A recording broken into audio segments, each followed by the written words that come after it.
మత్తయి 15వ అధ్యాయం 21వ వచనం. యేసు బయలుదేరి తూరు సోదోను ప్రాంతాలకు వెళ్ళాడు. 22వ వచనం.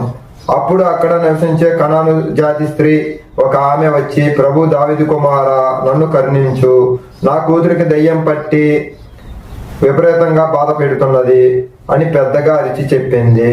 23వ వచనం. కానీ ఆయన ఏమీ బదులు పలకలేదు.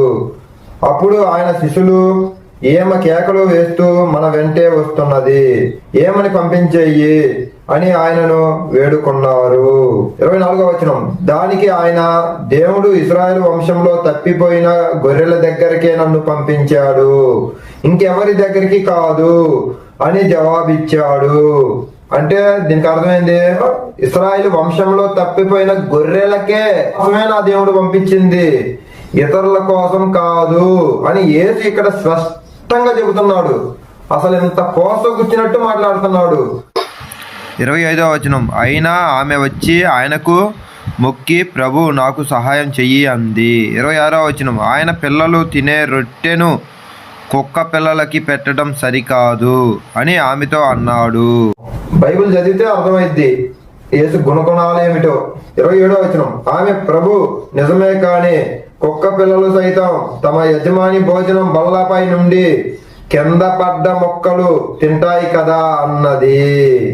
అప్పుడు ఆమె ఏమంటుంది, మీరు పిల్లలు, మీరు మనుషులు లాంటి వాళ్ళు కదా, మీరు బల్లాల మీద తింటున్నారు కదా రొట్టె మొక్కలు, అవి జారి కింద పడి నేలకి అంకితమైన అన్న మమ్మల్ని తినేవరా అని అంత జాలిగా అడుగుతుంది. కుల వివక్షణ, వంశ వివక్షణ యేసు మరి ఎంతగా చూపించాడో మీకు ఇక్కడ కనస్తూనే ఉంది కదా. అది మరి యేసు సైకోతనం.